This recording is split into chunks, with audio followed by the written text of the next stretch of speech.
hal yang sering terjadi di lapangan tuh apa sih? Diceritain, mungkin ada yang ribut, ada yang kecelakaan atau apa gitu ya, kejadian-kejadian ketika beraksi di jalan.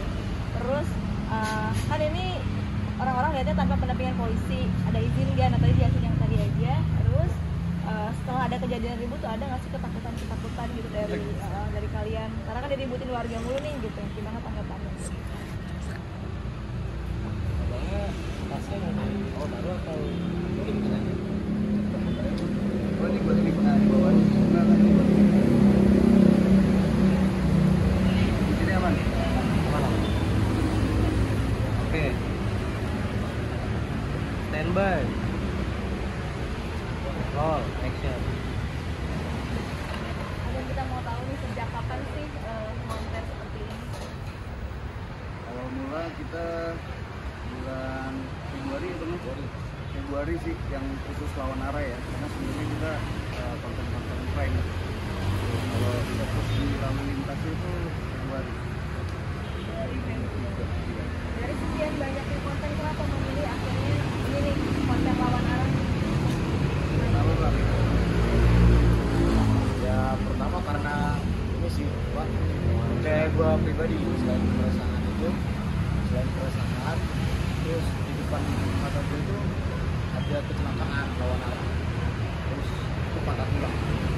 Dan yang kedua pas lewat jebrang cross, susah banget nih, gue mau lewat kok nggak ada spesial. Terus ada yang kirim DM, bang sekali-sekali buat konten kayak gini nih, ada konten kreator namanya yang dulu Kongtung ya. Jadi gue lihat juga nih, akhirnya ya udah tercetus lah itu. Pertama sih jebrang cross. Bang, abang, ini gambarnya kurang bagus. Ulang lagi. Nah, belum lagi. Oke, Pro, action. Terus kan dari tadi kita lihat ternyata makin bertambah nih orang. Sebenarnya ada berapa orang sih yang ikut berpartisipasi dalam kontennya? Nah, kita gini ya, awalnya sih kita berdua nih, makin banyak yang DM, relawan yang merasa resah juga, dia nge-DM, makin hari makin kita buat bikin konten semakin nambah. Biasanya sih kalau kita turun itu antara 8 sampai 10 kalau lagi pada bisa ya, tapi kalau lagi nggak bisa 4 atau 5. Dengan adanya aksi turun ke jalan langsung ini, ada nggak sih hal-hal yang biasanya kejadian gitu di lapangan? Pasti. Waktu kita bikin konten di daerah lama aja, itu yang lawan arah nabrak gerobak. Itu ada tuh di channel saya. Ada di dia, ada di saya juga. Itu kejadian tuh kecelakaan. Sama ya paling kayak press itulah didebat terus segala macam sih. Terus tanpa pendampingan polisi nih ya, kalau kita lihat juga di semua konten ada izin dulu nggak sih sebelumnya sebelum ke lapangan? Kita sih koordinasi ya, kita selalu sebelum melakukan tuh kita datang dulu ke aparat-aparat terkait lah, itu pasti kita koordinasi. Setelah ada kejadian ribut-ribut yang kemarin sampai dengan kegiatan barusan itu, ada ketakutan nggak sih? Takutnya ada yang seperti apa gitu kejadiannya jadi diinginkan lah istilahnya. Kalau saya pribadi sih enggak ya, tapi nggak tahu nih gambaran gimana Bang? Kalau prinsip saya sih jangan mencubur melukur setengah-setengah, harus totalitas. Artinya kalau dibilang ketakutan enggak sih, enggak. Karena posisi kita kan posisi yang benar, hanya mengedukasi, hanya mengingatkan dari Terus suka dukanya daripada membuat konten yang lawan arah ini? ya. Kalau sukanya kayak gini nih, bertambah teman ya kan, tambah relawan, tambah saudara gitu. Kalau dukanya ya gitu, diejek-ejek, ya elah sosok suci lo gitu. Terus konten doang lo gitu doang sih. Tapi kan ini kalian konten berhubungan dengan orang lawan arah, kadang terpancing emosi juga orang-orang tersebut. Sempat ada kejadian mungkin ditabrak atau apa gitu? saya ditabrak Ya itu pasti tuh ada pernah ditabrak ya, Helmi. ya Iya, saya ditabrak di Jati Padang. Padang. Jati Padang, ada masuk konten itu saya sampai jatuh. Dan orangnya juga kayaknya lagi masuk. Sampai cedera atau gimana? Untungnya mungkin karena saya basicnya sering olahraga, jadi kepala bagian belakang itu kan kebentur tuh, refleks naik lagi ke atas. Jadi alhamdulillah aman sih pas kita periksa di rumah sakit RCM. Alhamdulillah.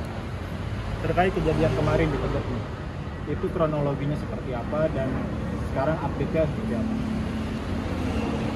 Kronologi kejadiannya sih yaitu ada yang membuat masa oknum ojol itu makin brutal karena ada narasi-narasi yang dikeluarkan dari beberapa warga ataupun oknum ojol yang bilang kita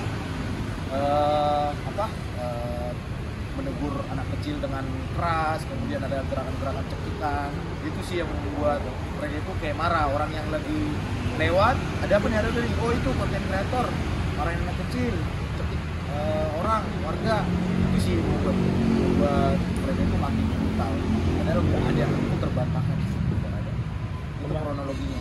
Kemarin itu kan kabarnya sampai dibawa ke Polsek ya kalau nggak salah ya, sampai Iya. bikin LP juga. Nah akhirnya kan kita diamanin ya, karena saking ramainya diamanin pihak kepolisian. Tapi karena ada tindakan kekerasan yang sifatnya kayak main hakim sendiri, pemukulan, akhirnya kita buat laporan Polres. Tujuannya? Biar orang-orang yang seperti ini nggak main hakim sendiri, nggak semena-mena. Jadi ada pembelajaran sih, ada pembelajaran yang akan kita buat untuk orang-orang yang main hakim sendiri. Nggak boleh. Tadi kan saya ngalamin juga ya beberapa omongan dari warga setempat. Ini mah konten doang, Iya. nyari cuan, konten. Tanggapannya gimana bang? Nah itu lucu juga sih. Sebenarnya harusnya kalau orang yang berpikir cerdas ya, kalaupun itu konten nggak konten, kita balik ke konteks dasar aja. Lawan arah tetap salah. Polisi nggak ada polisi, orang seperti kita nih relawan ada dan nggak ada, lawan arah kan tetap salah. Mau dikontenin mau enggak, ya itu kan itu zaman media sosial ya, itu oke nggak apa-apa, diambil positifnya aja. Itu menurut saya sih kalau dibilang tadi, ngambil cuan tuh, kalau lu merasa ini duitnya banyak, lakukan dong. Tapi kan ini risikonya risikonya besar di lapangan. Emasnya aja tadi dari tim ini, ngeri sedap pokoknya. Tapi rata-rata nih dari kalian berkegiatan konten, ini nggak sih pengendara yang paling banyak melawan arah tuh siapa? Oknum ojol sih. Selain warga sekitar ya, oknum ojol. Kalian berpindah dari satu tempat ke tempat lainnya, dan biasanya di satu tempat itu ada ormas lah atau preman. Ya. Itu sempat dapat persekusi dari mereka juga. Justru ini ya, bukan oknum lah, ormas tuh dukung kita. Setiap ormas yang kita datengin itu dukung. Kita tuh nggak pernah dapat apa ya, kayak wah nggak boleh di sini, nggak. Iya. Tapi kayak wah bagus bos, Ya, lanjut, udah oke. misalnya nih di Lia, lampu merah Lia, Ya. itu ada posko PP. Ya, Kita selalu Pemuda Pancasila. koordinasi. Pemuda Pancasila. Mau nih bang, kita buat edukasi di sini, apa tuh lawan arah. Titik kameranya di sana ya. Bagus itu, lanjutkan bos. Dan saya tahu mereka juga kan lawan arah, cuman kan kalau dibilangin mau. Gitu.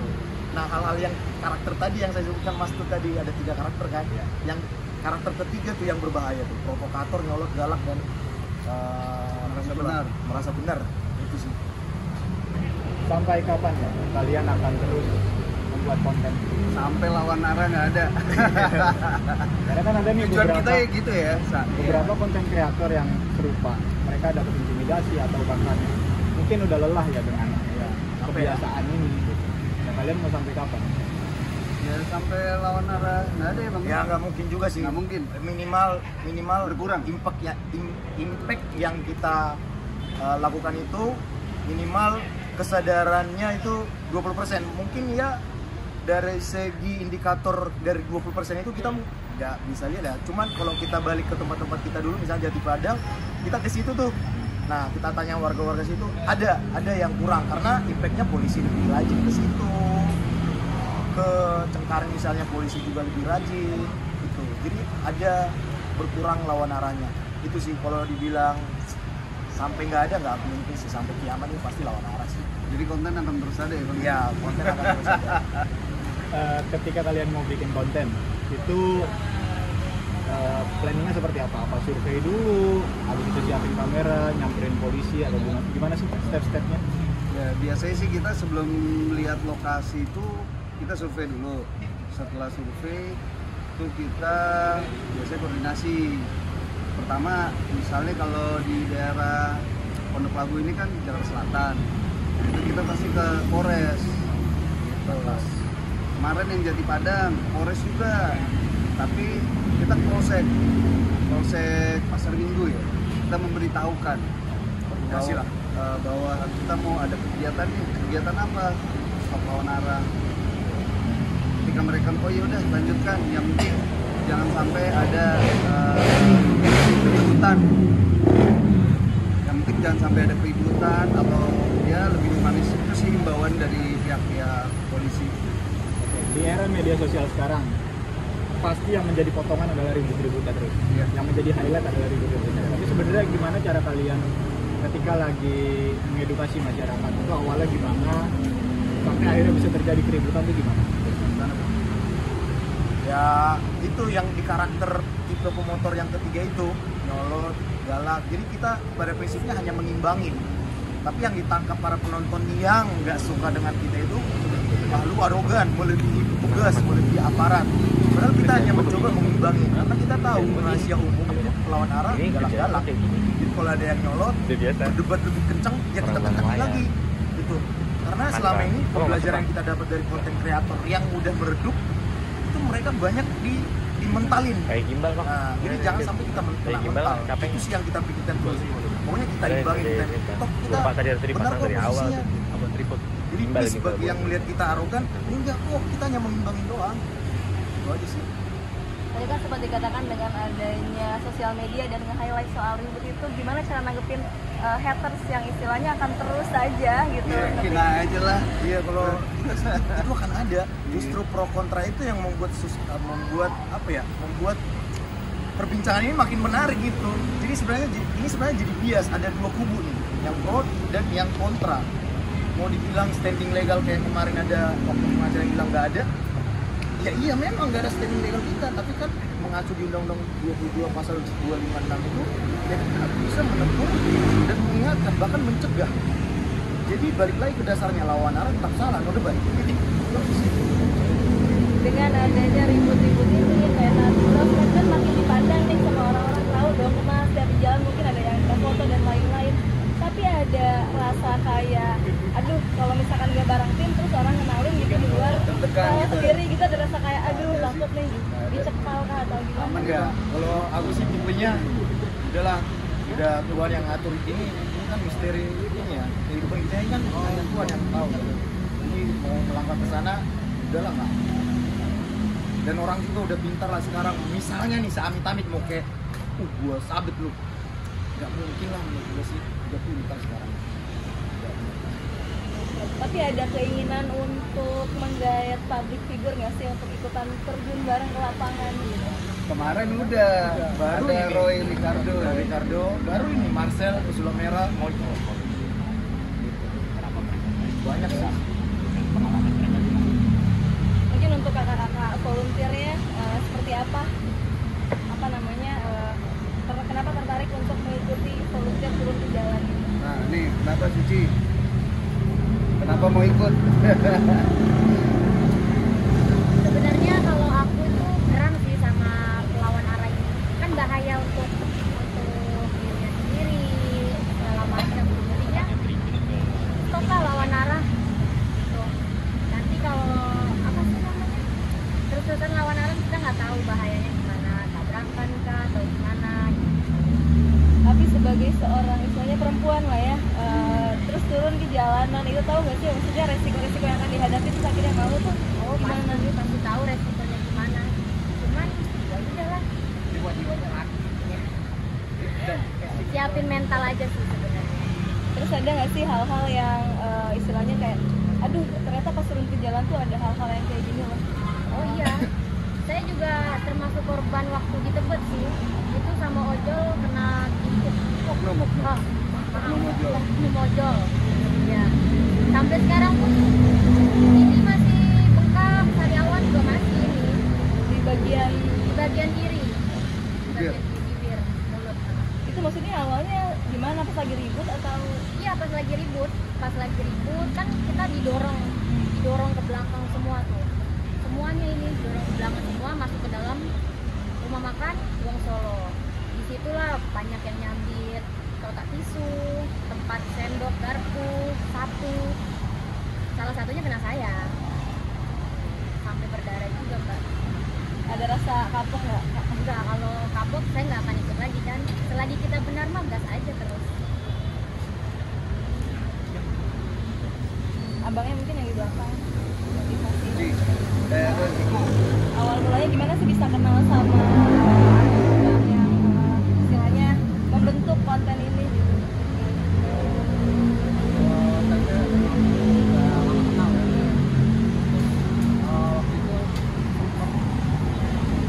itu yang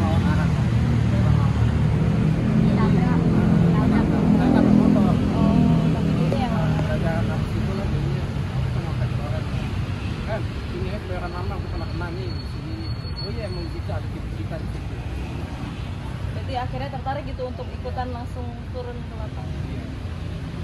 Pernah ngalamin juga hal-hal yang tidak mengenakan itu setelah akhirnya terjun ke konten ini. Berarti memang triggernya dari awalnya mungkin merasa itu salah gitu ya, dan akhirnya turun ke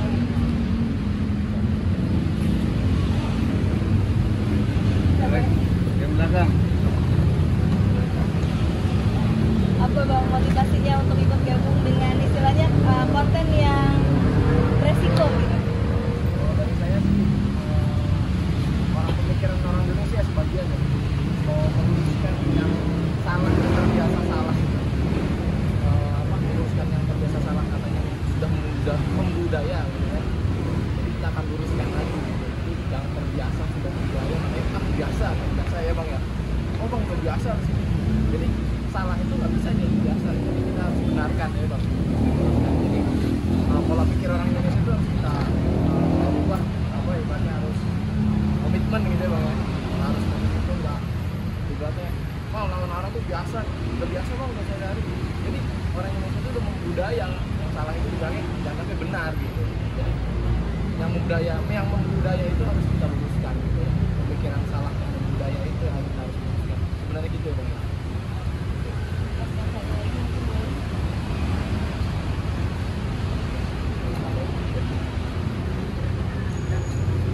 Maksudnya mungkin apa motivasinya ikut tergabung dengan abang-abang ini untuk membuat konten lawan? Motivasi saya untuk konten ini motivasi masyarakat Indonesia agar